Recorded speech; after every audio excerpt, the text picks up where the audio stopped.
Bismillahirrahmanirrahim. 13 Mei 2018.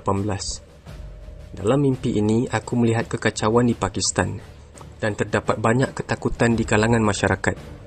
Sumber kekuatan dan dana Pakistan juga telah habis. Angkatan tentera tidak dapat melawan. Terdapat spekulasi sama ada negara ini akan bertahan atau tidak. Dengan menggunakan situasi kacau ini untuk keuntungannya, India membuka berbagai barisan utama terhadap Pakistan dan mereka mula membunuh orang di pelbagai wilayah dalam jumlah yang besar. Jumlah tentera Pakistan kecil dan musuh terus bergerak di sepanjang perbatasan dan Pakistan tidak dapat mempertahankan perbatasan dengan cekap.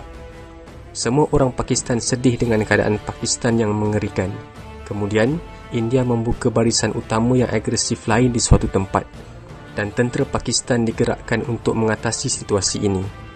Aku hanya melihat 2 helikopter di seluruh gudang tentera Pakistan.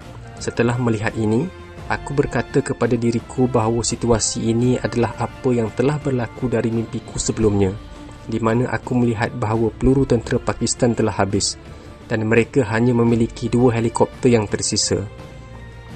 Tetapi terdapat beberapa senjata dengan ketua angkatan tentera dan ada mesin besar jenis kereta kebal di sisi lain yang tidak hancur.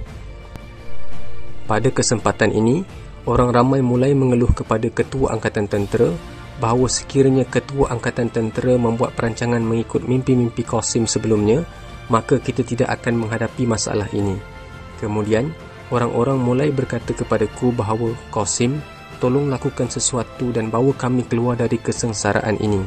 Melihat keadaan buruk itu, aku mengatakan bahawa sekarang sudah terlambat. Bagaimana aku akan dapat memperbaiki semua kekacauan ini dan aku mengabaikan apa yang dikatakan orang-orang kepadaku. Orang menjadi sangat putus asa sehingga tidak ada harapan untuk keluar dari keadaan yang menyedihkan ini. Kemudian, India memulakan operasi besar-besaran di beberapa tempat dan mulai membunuh orang-orang Pakistan. Tentang ini, Presiden US mengatakan kepada India bahawa hentikan pembunuhan ini.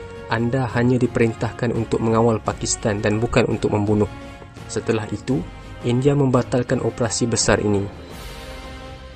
Aku menjadi sangat sedih melihat semua ini bahawa kita terpaksa menghadapi saat yang hina ini dan orang-orang Pakistan juga menjadi sangat sedih. Sekali lagi, orang-orang menoleh ke arahku dan mereka memintaku untuk melakukan sesuatu. Ketua tentera Pakistan juga mengatakan, Qasim, kami salah. Kami sepatutnya mendengarkan anda dalam keadaan apapun dan kami perlu membuat rancangan untuk menyelamatkan Pakistan. Kami telah melakukan kesalahan dan kami menyesal atas hal itu. Tolong lakukan sesuatu dan bantu kami. Aku mengatakan bahawa tanpa bantuan dan rahmat Allah, aku tidak akan dapat melakukan apa-apa. Pada saat ini, aku merasakan dengan kuat bahawa apapun yang akan aku katakan, Allah akan membuat itu terjadi dengan belas kasih-Nya. Lalu, aku memanggil nama Allah dan berkata kepada diriku sendiri bahawa mereka belum melihat tentera Allah. Lalu, aku memanggil dan banyak jet tempur, mesin perang dan kereta kebal keluar dari bumi dan India benar-benar terkesima di saat melihat hal ini.